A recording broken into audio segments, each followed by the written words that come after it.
You want players that are gym rats, players that want to be in the gym, that want to work. And then from there, you build on top of that. But if you're lazy, man, I don't want to talk to you. I want to deal with you. You're going to make me feel dumber. You're going to lower my level. I don't think so. You can go over there. So I'm going to continue to work hard. And we as a team, we're going to continue to work hard as an organization the same way.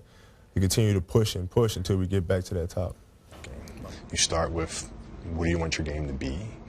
What would make your game most unstoppable or hard to deal with? And now you work backwards from there. And you start building it one piece at a time, one move at a time, one counter at a time. So it's down the street from our house. And the janitor let me in the gym, and I shot all day. All day. I mean, all day. And this was right after that playoff game. And I didn't leave the gym. I just kept shooting and shooting and shooting and shooting and shooting and shooting. Wanting my teammates and millions of fans, I got a chance to let all that out instead of bottling it up. I felt like everybody had written me off after those air balls. And I was really excited when the schedule came out and I saw we had Utah. We used to have an All-American camp that I used to go to, and at the time when I first showed up, I was a sophomore, and one of the things I would do is while everybody would be at the cafeteria, eating and doing all sort of stuff, I just go back to the gym. I just go back to the gym. They'd be resting. They'd go work out, but I know he's working, he's up early, and he's doing all this other stuff, and so that was my way of showing them, I may be from the suburbs, but you're not going to outwork me. Wow. And I'm mentally going to. Did someone teach you that? We really seem to, have bonded and understand that, if we want to get to that elite level, we really have to put in the work day in and day out. We're great.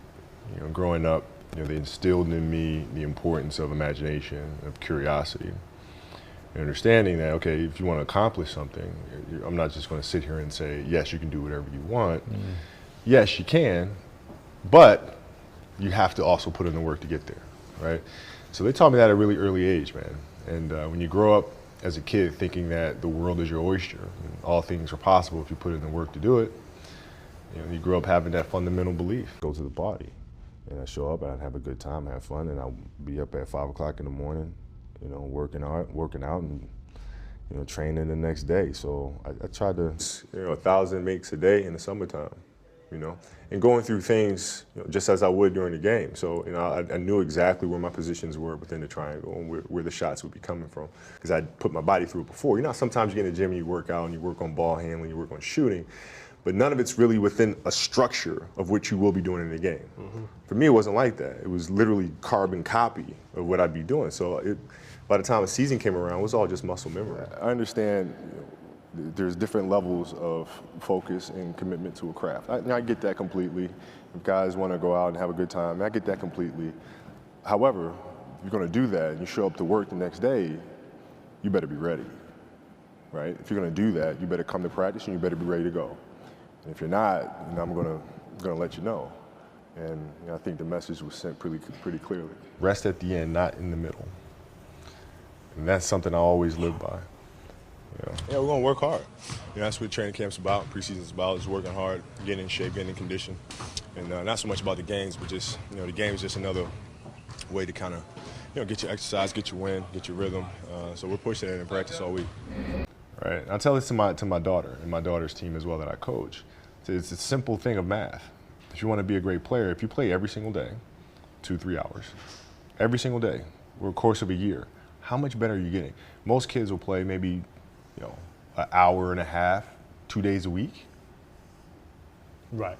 If you're obsessively training 2-3 hours every single day over a year, over 2 years, you're accelerating. You make quantum leaps, man. Just doing If I could work that hard every day,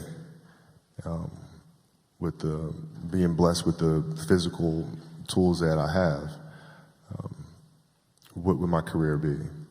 And I made a promise to myself from that day that I was going to work that hard every single day so that when I do retire, I have no regrets. And that was the most important thing for me, is to leave no stone unturned, get better every single day. And if I lived that way, then over time, I'd have something that was beautiful. that was my philosophy. It seems like a pretty simple one, but if you live your life to just get better every single day, and do that for 20 years, I mean, what do you have?